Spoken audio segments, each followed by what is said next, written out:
Terima kasih. Kawan-kawan insan pers yang kami banggakan dan kami hormati, dari tempat yang sederhana ini berjemur panas dan teriknya matahari, kita melakukan satu konferensi pers. Mudah-mudahan ini menjadi catatan sejarah kedua setelah kami dulunya memiliki catatan sejarah gemilang dari Jalan Pemuda yang juga tempatnya sederhana. 10 tahun SBY jadi presiden, kami tidak memiliki kantor. Kemudian sumbangan kawan-kawan inilah yang dikumpulkan sehingga ada kantor proklamasi itu. Insya Allah berkat doa kita dikabulkan Allah Subhanahu wa Ta'ala, kita akan memiliki kantor yang baik dan benar dari sumbangan-sumbangan mereka yang telah dibelikan oleh Bapak SBY sebagai satu catatan sejarah. Siapapun yang jadi pengurus Partai Demokrat, itulah kantor Partai Demokrat yang sesungguhnya. Hasil keringat dari kawan-kawan ini, hasil sumbangan dari kawan-kawan ini, dan 12 tahun kantor Partai Demokrat yang mengantarkan SBY dipinjamkan oleh Bapak Joni Allen Marbun. Kawan-kawan sekalian, seluruh jaringan DPD dan DPC Partai Demokrat sebagaimana yang disampaikan oleh adik kami Ketua DPC tadi, ayolah bergabung menjadi kesatria sejati, menjadi kader-kader unggul, lanjutkan kepemimpinan kalian bahwa kita berada di garis yang benar, Demokrat yang demokratis. Pak Ketua Umum Dr. Haji Muldoko mengatakan bahwa inilah saatnya kita menjemput semua yang tertinggal dan mengumpulkan semua yang berserakan di rumah besar Partai Demokrat. Siapapun kalian, apapun yang telah kalian lakukan, itu adalah catatan sejarah. Marilah bergabung saudara-saudaraku. Di sini ada sejarah partai yang masih berjalan dengan hidup, yang mencatat. Ada Bapak Makso Pakua, ada Bapak Tri Yulianto, ada Ilal Ferhat, ada Bang Sahat, ada Adinda Sofwatila, dan semua-semua. Tidak peduli siapapun. Sebagaimana tadi malam di mata Najwa saya juga sampaikan ke adik saya Hinca Panjaitan, Adinda, ketika ditentukan oleh Menkumham bahwa Ketua Umum partai yang ditetapkan adalah Muldoko, mari bergabung. Ketika Adinda gagal membela Partai Demokrat yang Adinda pahami, tidak masalah, tetap kita bergabung di sini. Itu yang saya sampaikan. Demikian pertemuan ini. KLB tidak mengenal pecat memecah. KLB ini tidak ada pecat memecah, bahkan KLB ini memulihkan kawan-kawan yang dipecat. Ratusan yang dipecat itu namanya pulih dan bergabunglah di rumah besar kita, Partai Demokrat. Yang di PAW tidak usah khawatir, kita kembalikan kembali kawan-kawan itu kepada posisi yang semula. Mudah-mudahan ini adalah ikhtiar bersama kita, ikhtiar besar kita, sehingga Partai Demokrat betul-betul partai yang demokratis. Tadi saya sudah jelaskan bahwa anggaran dasar rumah tangga tahun 2020 kan disahkan betul, tetapi setelah kita bedah itu menabrak semua partai politik, sehingga mereka diamputasi. Para kader dari Sabang sampai Merauke berkeluh kesah, bagaimana ini berkumpul, sebenarnya berkumpulnya baru sedikit, langsung didedakkan dengan konferensi pers kudeta, sehingga mereka yang mempromosikan KLB akan dilakukan berdatangan, seluruh berdatangan.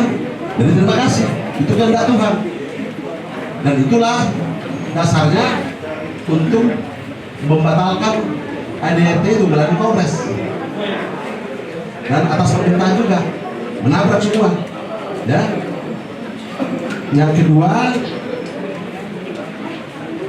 Pak Muldoko tidak pernah ada di pikirannya untuk menjadi ketua umum Partai Demokrat. Kami para kader untuk melihat bagaimana menyelamatkan Partai Demokrat untuk bangkit kembali. Kami meminang beliau. Awalnya beliau masih berpikir-pikir. Itulah beberapa pertemuan silaturahmi ke rumah ini. Bahkan daerah pun nggak yakin juga bahwa Pak Muldoko mau, nggak yakin. Sehingga mereka datang untuk meyakinkan, betul nggak Pak? Oh, saya mencintai Demokrat. Lagi-lagi dari sebelah sana. Ya kalau nggak yakin, kenapa? Tidak ada campur tangan pemerintah sama sekali. Tidak ada campur tangan pemerintah sekali. Sekali lagi saya katakan, campur tangan pemerintah yang paling tinggi pada pelaksanaan Kongres adalah pada tahun 2010. Campur tangan Pak SBY selaku Presiden dan para Menteri untuk menjadikan Andi Malarangeng Ketua Umum tidak mempan. Itulah demokrasi yang ada di Demokrat. Namun setelah beliau yang saya hormati Pak SBY Ketua Umum mengambil secara gratis melalui Kongres luar biasa karena Anas terkena gratis itu. Bahkan biaya uang dari Pak dulu di Kongres nggak laku, sehingga kader Partai Demokrat tidak bisa dibeli. Sekali lagi, kader Partai Demokrat tidak bisa dibeli. Jangan dibalik-balik. Justru keringat mereka yang diambil, iuran-iuran fraksi, mahar-mahar pilkada, walaupun diakui menjadi kantor. Loh, 10 tahun bersih kemana kok nggak bikin kantor, kok jadi keringat mereka? Itu nanti akan kita pertanyakan, betul nggak itu nama Partai Demokrat, alasan Partai Demokrat? Itu menjadi catatan sejarah. Mari nanti kita, tapi bukan itu tujuan utama kita. Selanjutnya, Bapak Ibu sekalian, mereka yang menggembor-gemborkan bahwa Partai Demokrat dijual. Siapa pemilihnya? Siapa penjualnya? Oh, kami ini kader kok. Sebagaimana saya katakan pada video saya bukan pengamat. Saya ikut melakukan dari proses sampai penerusan baru, dan saya sangat menghormati Pak SBY selaku seorang yang, tetapi dalam perjalanannya entah siapa, dari sisi logika dan masuk apa tidak masuk akal kalau Bapak Ibu baca poin-poin yang ada di anggaran dasar rumah tangga. Oleh karena itu, Ibu bertanya, dari mana uangnya? Kantor saja gratis 12 tahun di DPP. Mohon maaf, saya tidak dalam rangka itu. Adalah kebersamaan, memberikan tentunya sesuai dengan proporsinya. Memang betul, itu kan hanya provokasi dari sana. Mereka yang bilang dijual, tapi mereka mengambil, kami hanya bisa kasih 10 juta. Dan memang betul, tergantung jauh tempatnya, lokasinya. Ya kalau misalnya di tempat yang dekat, ya dekat, namanya operasional. Tidak ada penjualan. Lebih bagus memberi daripada mengambil hak-hak orang lain. Jangan diputar balik. Jangan diputar balik. Kita yang dibilang menjual, bahkan saya itu menjual karena belum tidak ada titik temu pertemuan di Cikeas. Langsung saya diminta karena narasinya, karena tidak ada titik temu. Joni ada menjual Partai Demokrat. Saya datang, yang menjual siapa? Mari kita buktikan. Kantor aja, kantor Bapak nggak disewa Pak. Padahal sebetulnya saya tidak mau bicara itu, tidak mau bicara. Tapi memang itu fakta, nggak perlu saya bicara itu. Justru itulah yang membuat mereka keringat mereka, baik ke dalam maupun keluar. Saya 10 tahun mengelola Partai Demokrat secara dari mulai zaman Pak Budi sampai Hadi Utomo, Anas. Tidak ada khususnya kader. Kalau memang bukan kader, ada namanya biaya saksi dan biaya operasional kampanye. Itu pun tidak transaksional. Ini ketua-ketua DPC-nya juga zaman itu. Untuk apa?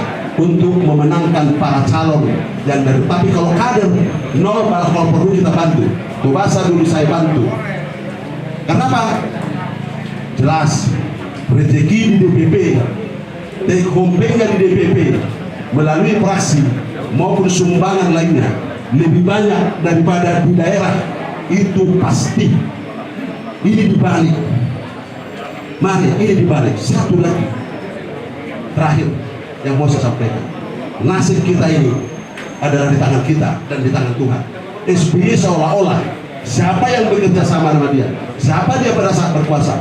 Nasib dia, orang itu di tangan dia sebagaimana yang digambarkannya.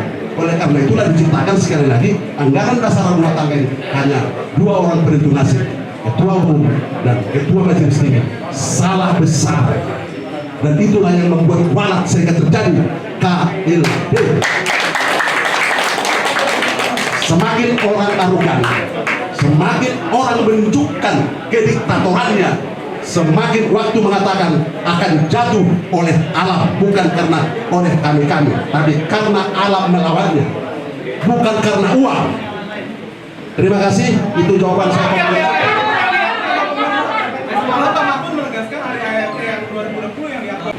Bisa melalui pengadilan, bisa melalui kongres atau rapat tertinggi pada situ. Baca undang-undang partai politik pasal 5 ayat 2. Harus menunggu pengesahan nggak? Harus menunggu pengesahan Kumham nggak Pak untuk itu jadi sah?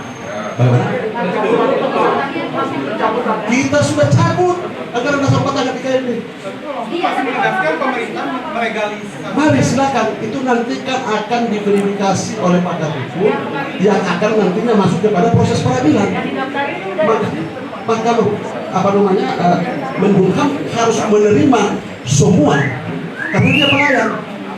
Bahwa nanti dalam proses pengadilan mereka mengajukan keberatan, mari kita uji, mari kita bedah undang-undang partai politik sesegera mungkin.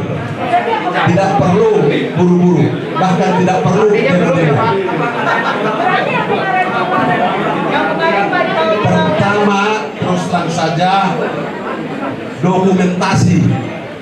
Nah, karena saya pikir dokumentasi itu tadinya cukup dengan integrasi kita memanggil orang-orang dokumenter termasuk dari daerah, hanya itu dokumentasi bahwa acara itu betul. Jangan bilang bahwa pesertanya penuh di dalam ruangan itu, bahkan di luar.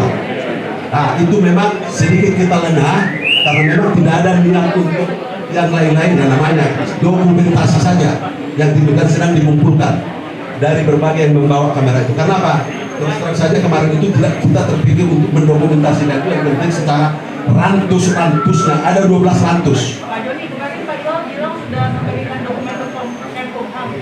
Dokumen apa itu? Ya begini, ini kan saudara-saudara saya ini kan saking semangatnya, ya saking semangat, jangan terlalu semangat, jangan terlalu semangat, ya nggak apa-apa juga. Ya sedang berproses dalam waktu yang tidak terlalu lama.